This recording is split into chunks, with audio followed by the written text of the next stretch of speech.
Seja bem-vindo ao canal Boas Novas Guarabira. Todas as semanas estamos trazendo mensagens novas do Reverendo Billy Graham. Veja se você já está inscrito, dê o seu like e considere abençoar o canal e a obra missionária na cidade de Guarabira com qualquer valor que Deus colocar no seu coração para que possamos fazer mais e melhor. Vamos para a mensagem de hoje. Billy Graham. A plenitude do Espírito e como obtê-la. O assunto que vai ser discutido nessa mensagem é extremamente controvertido. E sobre ele há muitas diferentes opiniões. Tentarei me afastar dos pontos controversos. O fato que alguns de nós creem em uma coisa e alguns creem em outras, não elimina o fato de que Deus diz: enchei-vos do Espírito. Eu creio que esta é a maior necessidade da Igreja de Jesus Cristo nos dias atuais, ser cheia do Espírito Santo de Deus. Por onde quer que eu vá, verifico que o povo de Deus está carecendo de alguma coisa. O povo de Deus está faminto e sedento de alguma coisa. Encontro entre cristãos professos uma grande necessidade, uma lacuna, um sentimento de insegurança e de derrota na sua vida cristã. Acredito que essa noite vamos pôr o dedo na razão porque tantos de nós estamos vivendo vidas derrotadas. Muitos dizem que a sua experiência cristã não é inteiramente o que eles esperavam. Nossas vidas sofrem repetidas derrotas e, como resultado, em todo o país, de costa a costa, há centenas de cristãos famintos de alguma coisa que não possuem. Parece que o crescimento de nossas vidas é muito pequeno. Ao invés de irmos de vitória em vitória, vamos de derrota em derrota. Não temos alegria, não temos emoção, nem ficamos completamente motivados para uma vida de sucesso e grande felicidade. A vida cristã não é a aventura gloriosa e maravilhosa que nós pensávamos que ia ser. Alguns de nós estamos vivendo apenas como se estivéssemos em meio a cinzas flamejantes, buscando uma devoção, uma piedade, que não estamos de verdade sentindo a flor da pele. Esta escritura diz: enchei-vos do Espírito. É uma ordem, não uma alternativa. A primeira parte do versículo diz: não vos embriagueis com vinho. Estava eu pregando numa igreja no sul há algum tempo, e um diácono compareceu embriagado. A igreja se reuniu em assembleia e o cortou da comunhão.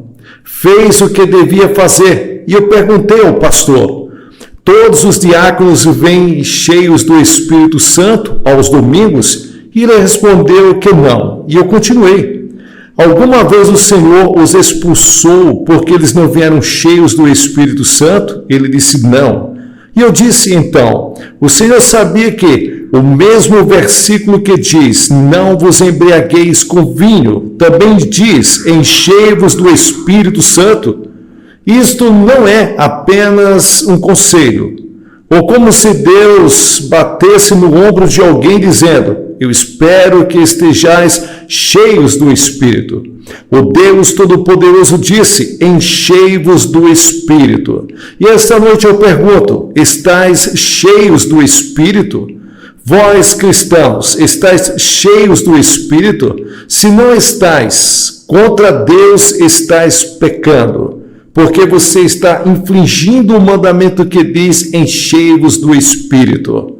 Não tendes vitória em vossa vida, não há alegria, nem emoção, nem brilho em vossa vida. Essa noite, a menos que atendamos à ordem divina: enchei-vos do Espírito Santo. Agora, lede comigo Ezequiel capítulo 37 e o versículo 4 que diz: uma boa ilustração dos crentes que não têm a plenitude do Espírito.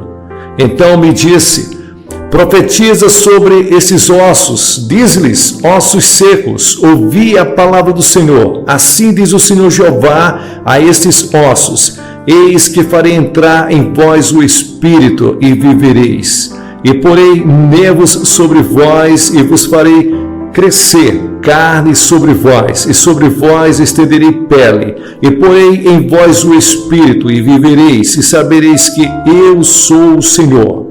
Então profetizei como me deu ordem, e houve um ruído enquanto eu profetizava, e eis que se fez um rebuliço, e os ossos se ajuntaram, cada osso ao seu osso. Olhei e eis que vieram nervos sobre eles, e cresceu a carne, estendeu-se a pele sobre eles por cima, mas não havia neles espírito. Percebestes que este é o retrato da vasta maioria dos membros da Igreja de Jesus Cristo nos dias atuais? Os ossos estão no devido lugar, a organização está bem lubrificada, o mecanismo funciona às mil maravilhas, temos nossos presidentes, nossas comissões e toda a organização necessária, mas está faltando o Espírito para que venhamos a nos mover, para nos trazer o fôlego de vida. Osso sobre osso, todos os nervos e músculos no lugar, vasos sanguíneos, olhos, mãos, pés, ouvidos, nariz, cabelo, mas nada de fôlego, nada de espírito. E isso para mim, nesta noite, é a figura de milhares de cristãos. Temos tudo, exceto o Espírito de Deus. Tudo possuímos, menos a plenitude do Espírito Santo. Se lerdes agora os primeiros capítulos de Mateus e Lucas, achareis a história do nascimento de Jesus. Quero que penseis com reverência nesse fato. As entranhas de Maria eram estéreis, até que o Espírito Santo concebeu o menino Jesus. Essas entranhas dependiam de modo absoluto do Espírito Santo. Da mesma forma, nossas vidas são estéreis e infrutíferas sem o poder e a plenitude do Espírito Santo. Quero vos mostrar mais alguma coisa. Quero que vocês vejam os 120 discípulos reunidos. Estão no aposento alto, atemorizados, nervosos. Estão tremendo porque lá fora há muita grande confusão. Estão esperando por eles, buscando uma oportunidade para persegui-los e matá-los. Repentinamente o Espírito vem em toda a sua plenitude, e aqueles discípulos saem para vir ao mundo de cabeça para baixo. Eles não tinham poder até que o Espírito Santo veio sobre eles. Recebereis poder ao descer sobre vós o Espírito Santo.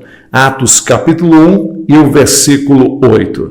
A igreja está sem poder. Nos reunimos para a oração, para os cultos e as convenções das escolas dominicais. As comissões trabalham, realizam-se estudos bíblicos, os seminários funcionam, mas não temos poder, porque não temos o Espírito de Deus em poder e plenitude em nossas vidas. A Bíblia diz: enchei-vos do Espírito. Estais lembrados daquele moço mencionado no capítulo 6 do segundo livro de Reis? Ele havia ido cortar árvores. E em todo momento o ferro do machado caiu no rio. O moço não continuou a cortar a árvore com o cabo do machado, mas foi ter com Eliseu. E disse-lhe: Eliseu, perdi o ferro do machado. Eliseu voltou com ele, cortou um pau, lançou-o às águas do Jordão e o ferro flutuou. Sabeis o que muitos de nós estão fazendo? Há muito tempo perdemos o ferro do machado, mas continuamos a lenhar com o cabo. Estamos tentando derrubar as árvores, tentando ganhar almas, tentando viver uma vida cristã, tentando produzir os frutos do Espírito com o velho cabo do machado, cuja cabeça há muito já se foi. Estou orando para que o ferro do machado flutue, orando para que ele torne a unir-se ao cabo e para que isso se opere em vossa vida esta noite. Antes de deixardes este local, estáis cheios do Espírito. Estou persuadido de que esta noite estamos precisando desesperadamente de algo que não é uma nova organização, nem um novo movimento, nem um novo método, pois temos tudo isso em demasia. Creio que a maior necessidade esta noite é que nossos homens, nossas mulheres que professam o nome de Jesus Cristo sejam cheios do Espírito Santo. Estais cheios do Espírito? Não acredito que seja possível ensinar em poder a uma classe da escola dominical se não estáis cheios do Espírito Santo. Não é possível pregar com poder a menos que estejais cheios do Espírito Santo. Não é possível reproduzir diariamente a vida de Jesus Cristo sem que estejais cheios do Espírito Santo. Enchei-vos do Espírito Santo. Leia agora Gálatas capítulo 5, versículo 22. Mas o fruto do Espírito é caridade, gozo, paz, longanimidade, benignidade, bondade, fé, mansidão, temperança. Este o fruto do Espírito, a vós e eu estamos fazendo todo o possível para produzi-lo. Mas longo tempo eu tentei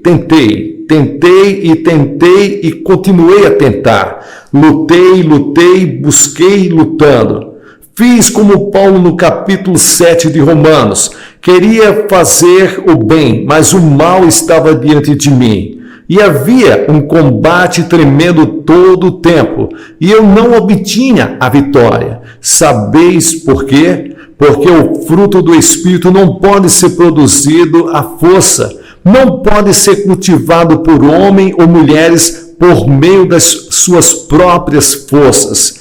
É pelo poder do Espírito de Jesus Cristo, na forma do Espírito Santo que Ele nos deu, que esse fruto é produzido. É impossível produzir a vida de Cristo sem a plenitude do Espírito Santo. É inútil tentá-lo. Podeis tentar até gastar vossas unhas, podeis vos esforçar dia e noite para produzir amor, mas nunca produzireis o genuíno amor sem o Espírito de Deus. Podeis tentar obter paz, manter calma sob quaisquer circunstâncias, mas jamais produzireis paz sem o Espírito de Deus.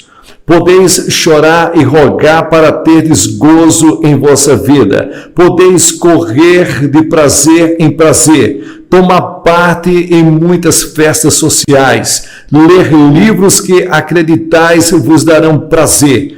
Nunca, porém, tereis o gozo verdadeiro fora do Espírito do Deus vivo, porque somente Ele produz gozo. Podeis desejar paciência e dizer: Senhor, domina a minha língua, Senhor. Eu não quero perder a calma, não quero ser grosseiro com ninguém.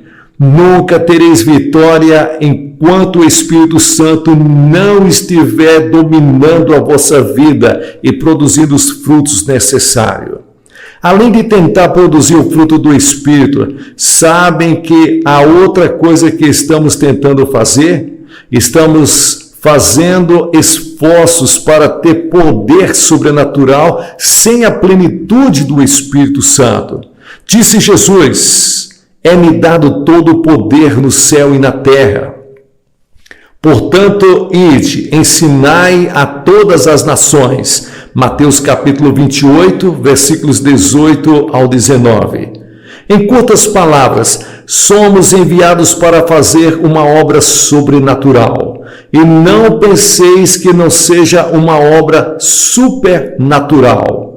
Ganhar um homem para Cristo não pode ser feito à parte do Espírito de Deus.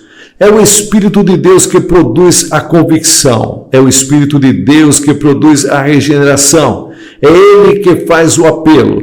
É o Espírito de Deus e não vós que leva um homem a aceitar a Jesus Cristo. Sois apenas uma testemunha e um canal. Estamos tentando fazer a obra do Espírito Santo de Deus sem termos o poder sobrenatural. E isto é totalmente impossível.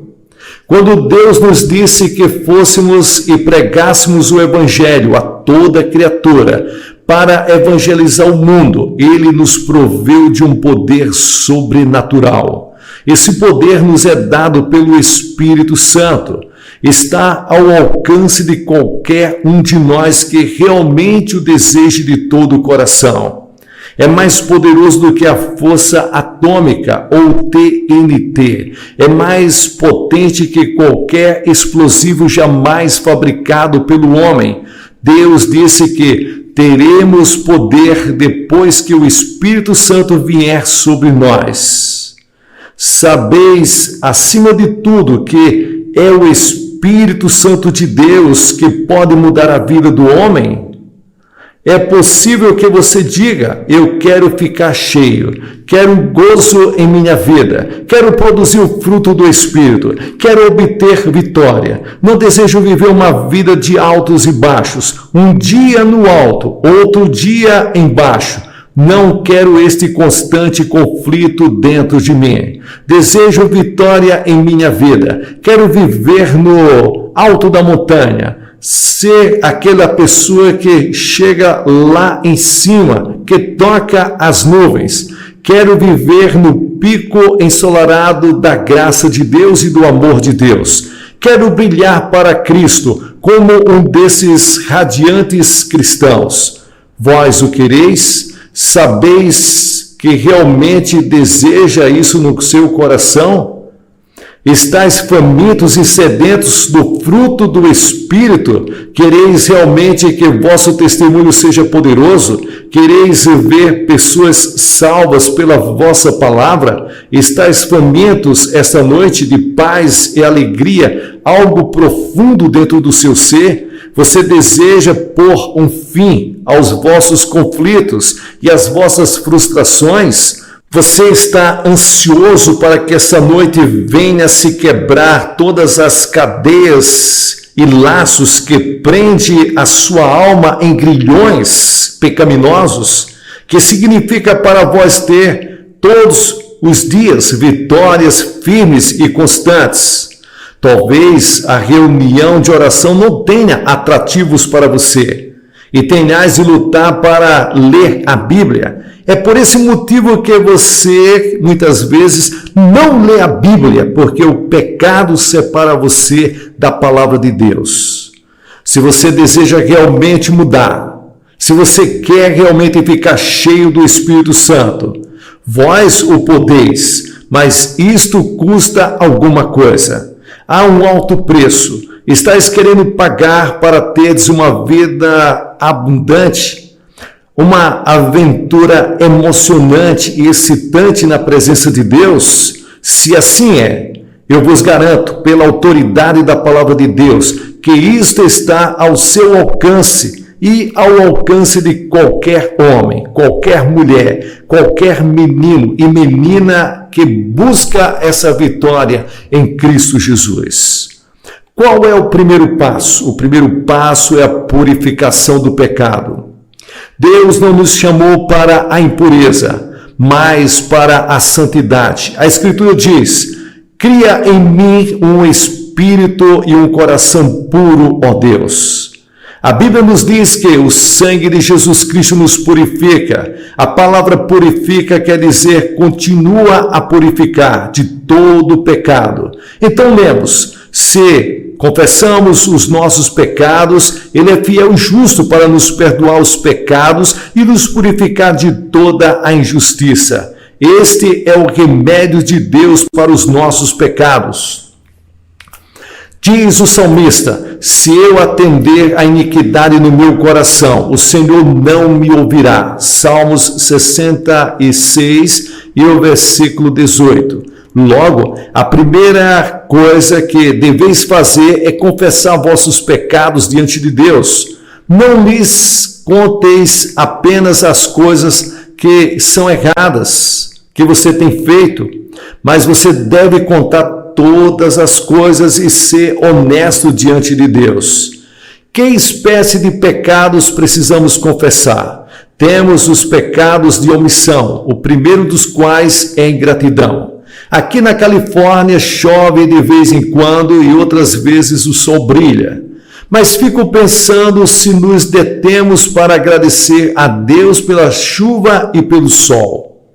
Nossa ingratidão é um pecado à vista de Deus e devemos confessá-lo.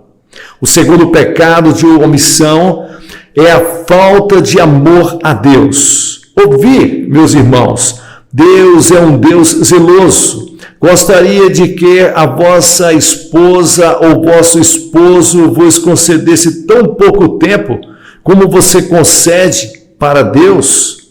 Suponho que vosso marido ou vossa mulher estivessem tão ocupados com interesses estranhos que não vos pudessem ser fiéis. Quando dizemos que Deus é um Deus zeloso, queremos dizer que Ele reclama nossa inteira atenção. Quando somos infiéis a Deus, isso é um pecado. O terceiro pecado de omissão é a negligência da palavra de Deus.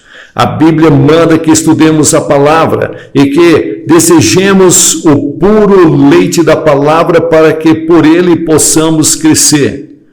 Quanto tempo você tira para ler a Bíblia? Quanto tempo você tirou para ler a Bíblia da última vez? Fui pastor de uma igreja e me lembro de uma vez em que fui visitar um dos membros da minha igreja. Naturalmente, como todo bom pastor, eu levava tempo na calçada para que eles pudessem ver que eu estava ali, para que eles pudessem notar que eu estava ali e me convidasse para entrar. Toquei a campainha e aconteceu que olhei pela janela que estavam junto à porta. Vi a mais tremenda confusão. Aquela gente estava escondendo um baralho de cartas e apanhando a velha Bíblia que estava ali, a Bíblia da família, tirando pó, para que eu julgasse que eles tinham estado lendo a Bíblia. Alguma vez você fez isso? Acredito que ninguém em Los Angeles o tenha feito, mas me escutem, temos tão pouco tempo de leitura da Bíblia, tão pouco tempo de estudo da Bíblia que é um pecado contra Deus. A Bíblia diz: examinai as Escrituras, porque são elas que de mim testificam e porque julgais ter nelas a vida eterna. O quarto pecado é a incredulidade. Sabeis que todas as vezes em que você não crer em Deus, é como se realmente estivesse dizendo que Deus é mentiroso. Deus diz: eu responderei às vossas orações. E nós dizemos: bem, Senhor, eu não acredito que você faça isso.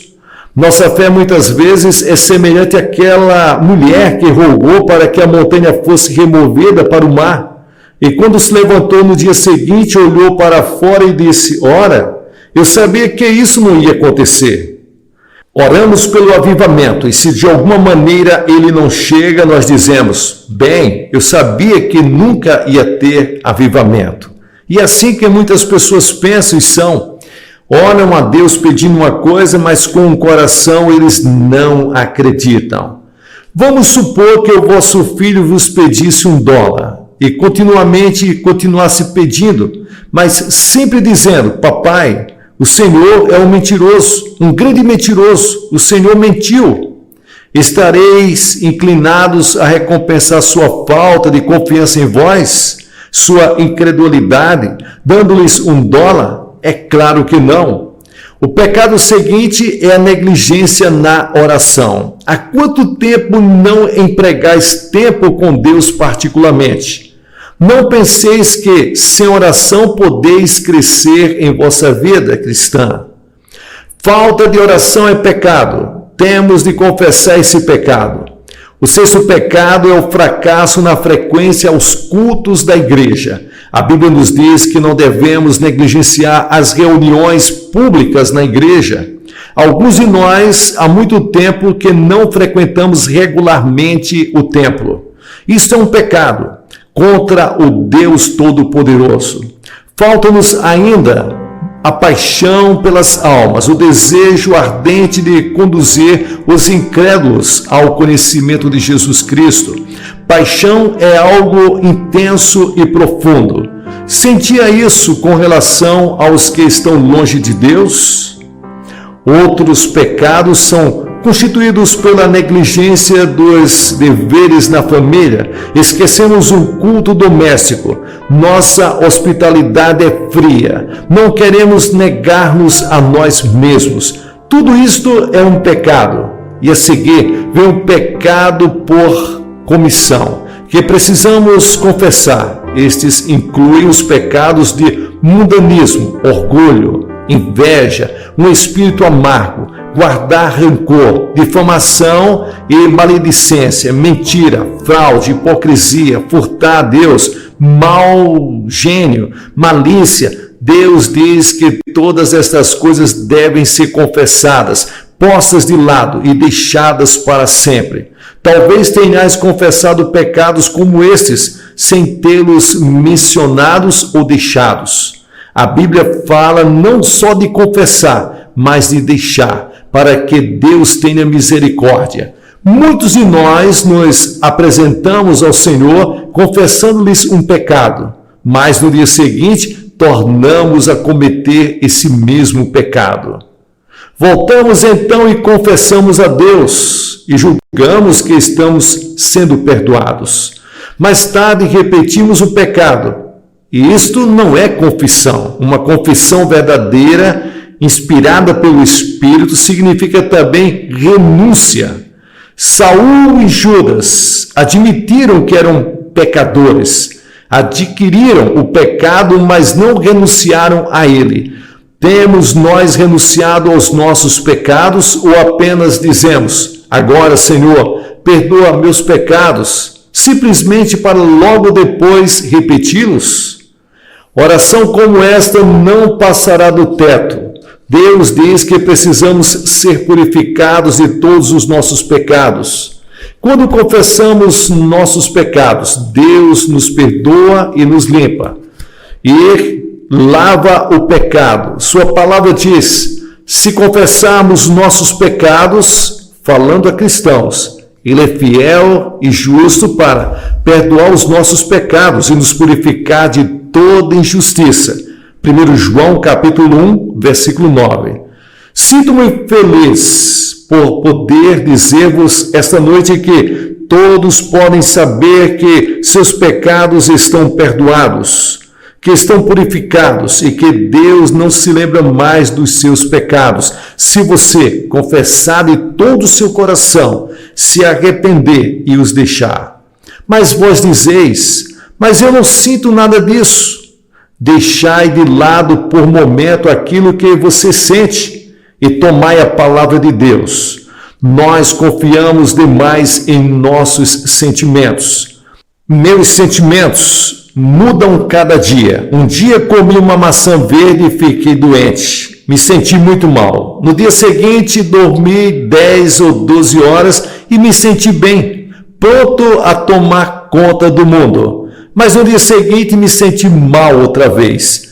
Vamos supor que eu me deixasse guiar pelas minhas emoções, sensações, sentimentos. Um dia estaria embaixo e no dia seguinte estaria em cima.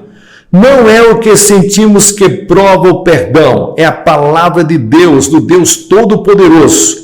Quando confessamos nosso pecado, o Todo-Poderoso Deus afirma que perdoa. O diabo trata de conservar viva em nossa mente o nosso pecado. E ele dirá: muito bem, vós confessastes o pecado, mas ele continua a preocupar-vos. Ele fará tudo o que puder para vos inquietar e afligir. Ele gosta de ver que perdeis a coragem, de modo que tornais para trás e cometeis pecados e mais pecados outra vez. porque você está desanimado. Não permitais que Satanás vos derrote a esse ponto. Crede em Deus. Quando Deus diz que os vossos pecados estão perdoados, é porque estão perdoados, estão sepultados nas profundezas do mar, e Deus não se lembra mais deles contra vós. Aceitai isto pela fé, porque é de fato matéria de fé quando se fala nesse assunto. Após ter confessado vossos pecados, precisamos de simplesmente colocar nossa vida na mão de Deus e nos consagrar para Ele. Não sabeis que daquele a quem vos ofereceis como servos para a obediência, desse mesmo a quem obedeceis sois servos, que seja do pecado para a morte, que da obediência para a justiça. Romanos capítulo 6 e o versículo 16. Não ofereçais os vossos membros ao pecado como instrumentos de injustiça, mas oferecei-vos a Deus como ressuscitados dentre os mortos, e os vossos membros a Deus como instrumentos de justiça. Romanos capítulo 6 e o versículos 13. Paulo diz: rogo-vos, pois, irmãos, pela compaixão de Deus, que apresentei os vossos corpos como sacrifício vivo, santo e agradável a Deus, que é o vosso culto racional. Romanos capítulo 12 e o versículo 1. Agora, o que é a consagração? É simplesmente rendição, entrega. Se alguém me pedisse que reunisse numa só palavra o que é a vida vitoriosa, eu usaria a palavra rendição. Com isto quero dizer entregar tudo a Deus, permitir que Deus abra seu caminho em cada fase da nossa vida. Quero dizer tudo, 100%. O moço queria alugar sua casa a um amigo e lhes disse que estava desejoso de tomá-la em aluguel, mas tinha tido grandes aborrecimentos em virtude da escassez de habitações. Muito bem, disse o primeiro, eu lhes alugaria a casa, mas há um aposento que vou reservar para mim. Que é que você vai guardar lá? Perguntou o amigo. Vou guardar um tigre de estimação que tenho. Podeis rir, mas isto é exatamente o que alguns de nós têm dito a Deus. Senhor, tu podes possuir todos os recantos da minha casa, o quarto de dormir, a sala de visitas, de jantar, a copa, a despensa. Mas, Senhor, permite que eu fique com a cozinha e a geladeira. Há coisas ali que eu reservo para mim. E é assim que falamos com Deus. Senhor, tu podes ter todas as partes da minha personalidade, podes possuir tudo, mas, Senhor, há apenas uma coisa muito pequena que desejo guardar para mim. Senhor, é uma coisa pequeníssima, que não pode causar dano algum e que não tem nenhuma importância. Sei que tu não vais te incomodar. Permitirás que eu fique com ela? Persistimos na tentativa de guardar algum pecado secreto que nunca entregaremos, do qual nunca nos livraremos. Por conseguinte, nunca saberemos o que seja a consagração real. Estás tendo reservas para com Deus? Estás impedindo que o Espírito Santo venha possuir tua vida por completo? Muitas vezes permitimos que pequenas coisas impeçam o caminho. Podeis deixar que vossa família se erga entre Deus e vós. Deixamos que o amor a coisas venha impedir o nosso amor a Deus. Estamos tendo reservas para com Deus e deixamos de nos consagrar a Ele. Já ouviu a história da menina que enfiou a mão no fundo de um vaso, procurando alguma coisa e depois não o podia mais tirar? Era um vaso caríssimo. Os pais insistiram com a menina por muito tempo e depois chamaram o médico, o qual verificou que nada se podia fazer para tirar a mão da menina de dentro do vaso, a não ser quebrar o vaso. E finalmente o pai disse: querida, você não quer abrir a mão para ver se papai pode tirá-la? E a menina disse: mas papai, se eu abrir a mão, vou perder a moedinha que estou segurando. Ela largou a moeda quando o pai lhes prometeu mais de uma moeda, e a mão saiu com facilidade. Alguns de nós estamos apertando uma insignificante velha moeda, enquanto Deus está dizendo: larga essa moeda e eu lhes darei milhares de moedas. Abre a tua mão, deixa os miseráveis centavos que estão impedindo você de crescer na vida espiritual.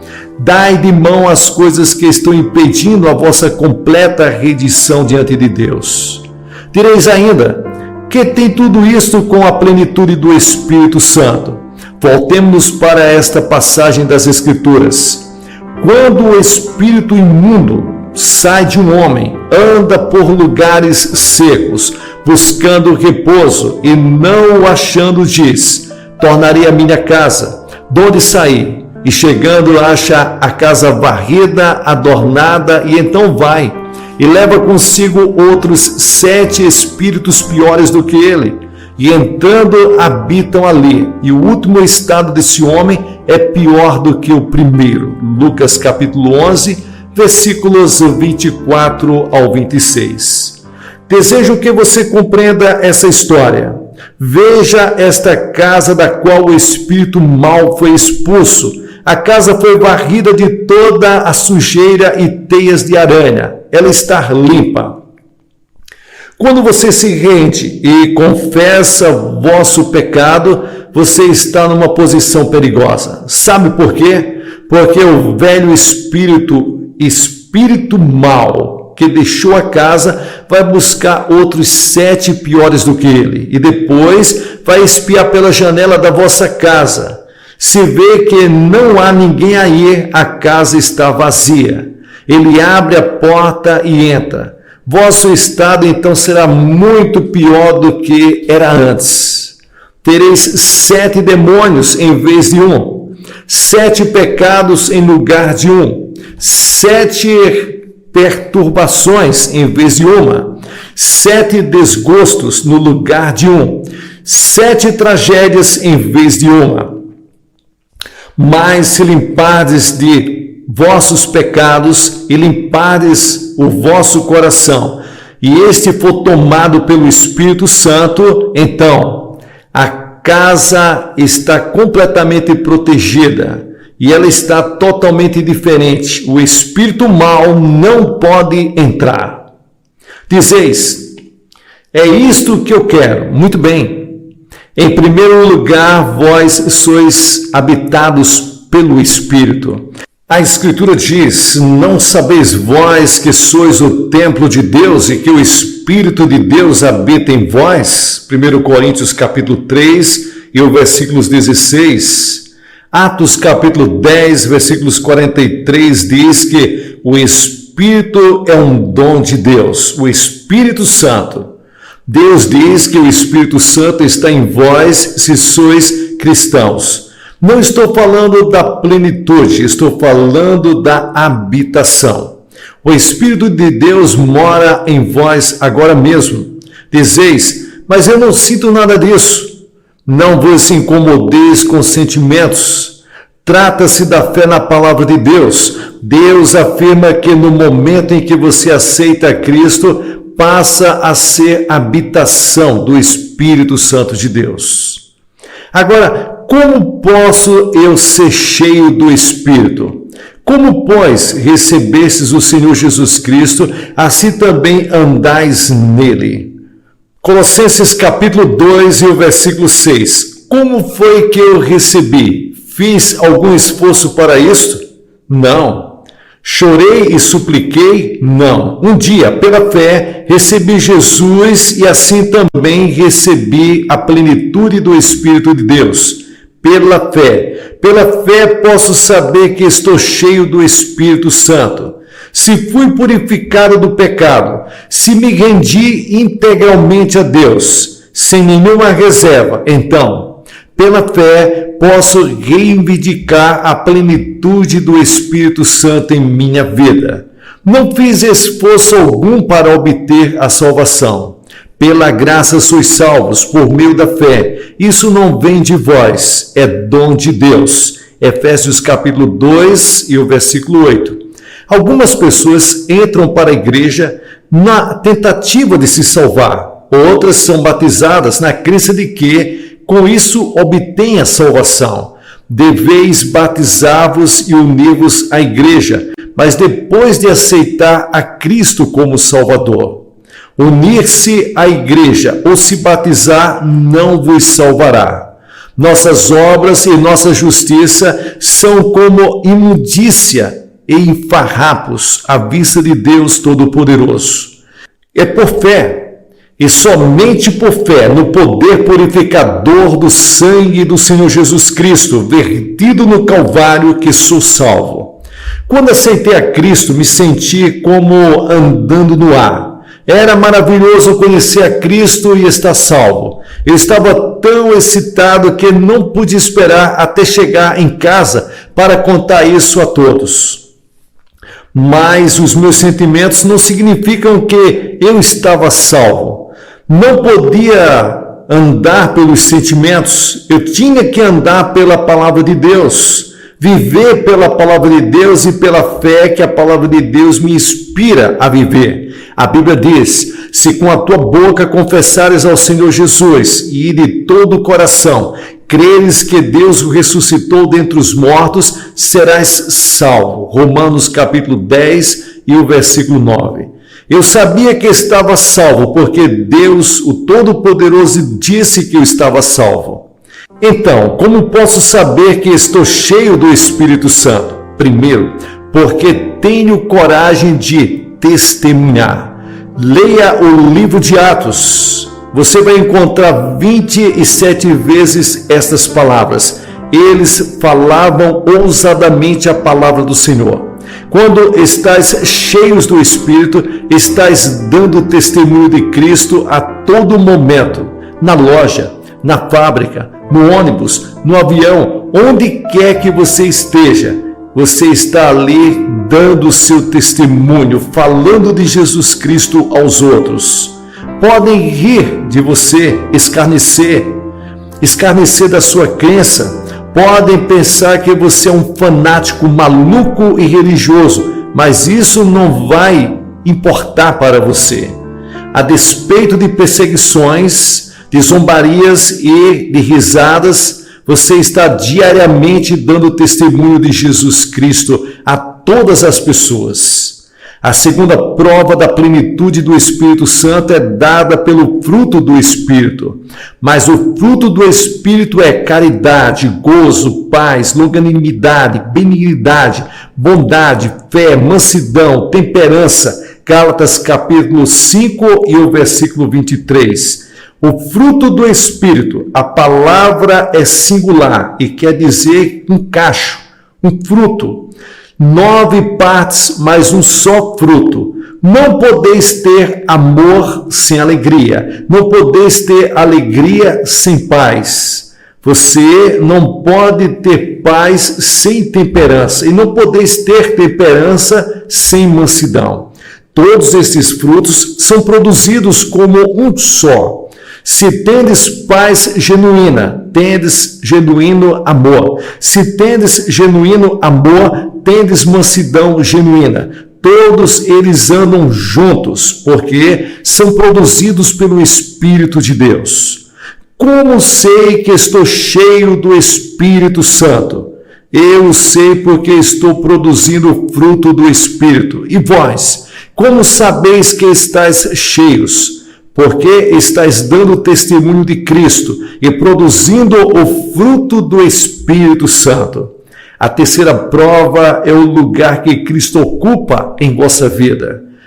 Tem Ele o primeiro lugar, é Ele preeminente. O Espírito Santo sempre exalta e engrandece o Senhor Jesus. Ele veio não para falar de si mesmo, mas para falar de Cristo. Se vejo Cristo vivendo no homem, se vejo este homem irradiando a Cristo, produzindo o fruto do Espírito, dando testemunho de Cristo, e se Cristo é exaltado e engrandecido em sua vida, posso estar bem seguro de que este cristão sabe alguma coisa a respeito da plenitude do Espírito Santo.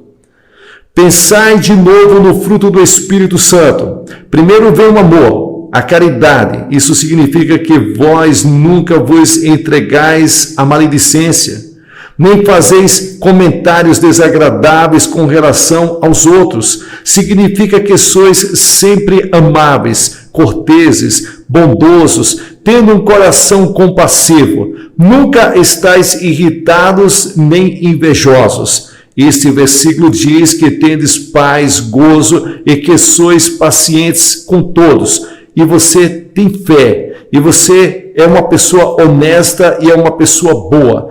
Todas estas coisas formam o fruto do Espírito Santo.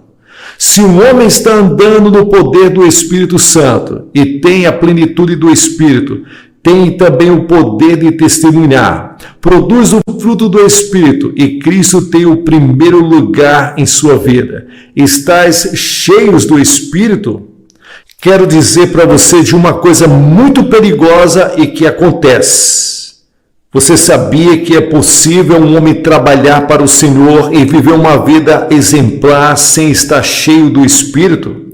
A respeito dos coríntios, se diz que nenhum dom lhes faltava. 1 Coríntios capítulo 1, versículos 5 ao 7. Mas Paulo os chamou de cristãos carnais.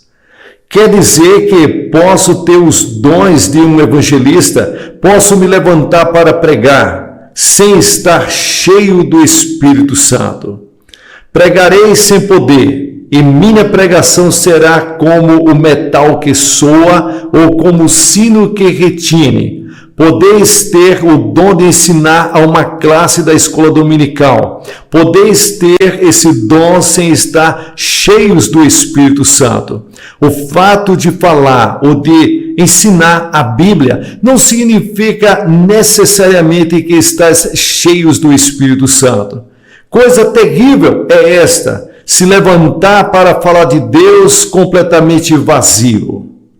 Tenho pedido a Deus que se algum dia eu me erguer no púlpito sem sentir a plenitude e a unção do Espírito de Deus, e se eu não pregar com compaixão e fogo, que me leve para o céu. Não quero mais viver, não quero mesmo estar no púlpito sem o poder do Espírito Santo de Deus. Isto é uma coisa muito perigosa. Alguns de vós podeis ter o dom de administrar. Talvez estejais administrando alguma coisa para Deus. Isto é um dom do Espírito.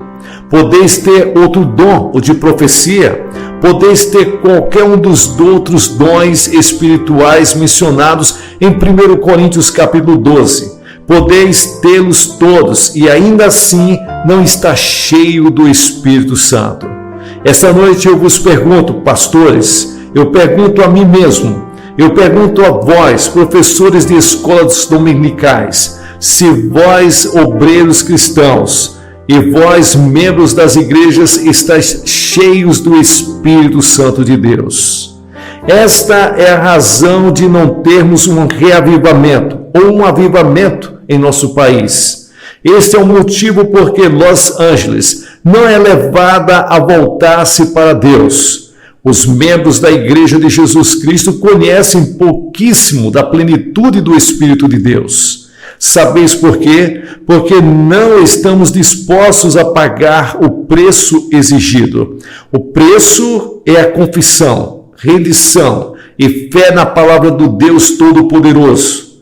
Estás cheios esta noite? Estás produzindo fruto? Estás dando testemunho no poder do Espírito Santo de Deus? John White estava em caminho para um posto missionário na Índia. A bordo ele recebeu este telegrama: estais cheios do Espírito? Ele era conhecido como um grande pregador presbiteriano. E a sua primeira reação enquanto amarrotava o telegrama e o metia no bolso foi esta: que ousadia me enviar um telegrama me perguntando se estou cheio do Espírito Santo.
Naturalmente que estou, pois eu sou um missionário, eu sou um pregador. Voltou apressadamente para o seu camarote, mas de alguma forma o Espírito de Deus lhes falou. Tirou do bolso o telegrama e leu outra vez. Caiu de joelhos e se entregou inteiramente ao Senhor Jesus Cristo. Entregou tudo e clamou com fé pelo poder do Espírito Santo em sua vida. John Edge foi para a Índia e um grande reavivamento se realizou. Foi da Índia à Coreia em 1902 e 1905. Houve o grande reavivamento coreano. Começou entre os missionários presbiterianos e inundou a Coreia, porque um homem estava cheio do Espírito Santo de Deus. Jonathan Goforth, lá na sua missão em Manchúria, ouviu falar sobre esse acontecimento. Voltou, viu o reavivamento e recebeu conhecimento da vida cheia do Espírito Santo. Então voltou para Manchúria e ali rompeu um dos maiores reavivamentos de todos os tempos. 3 grandes reavivamentos, porque um homem ficou cheio do Espírito Santo de Deus. O que aconteceria na cidade de Los Angeles se vós que aqui estáis essa noite pudesseis conhecer algo da plenitude e do poder do Espírito de Deus? Quereis pagar o preço? O reavivamento virá quando o povo de Deus estiver pronto para pagar o preço para o avivamento. A vida cheia do Espírito Santo de Deus, a plenitude do Espírito Santo de Deus. Que Deus abençoe a todos vocês. Pessoal, aqui é o pastor Gilson Soares, da Igreja Boas Novas, em Guarabira, na Paraíba, fazendo aqui as locuções das mensagens do reverendo Billy Graham. Você que chegou até o final do vídeo, muito obrigado pela sua companhia. Dê uma olhada se você já está inscrito no canal, dê um like e considerem abençoar esse canal e a obra missionária na cidade de Guarabira, na Paraíba, com qualquer valor que Deus colocar no seu coração, para que possamos fazer mais e melhor. Que Deus te abençoe. Sucesso na sua caminhada.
die.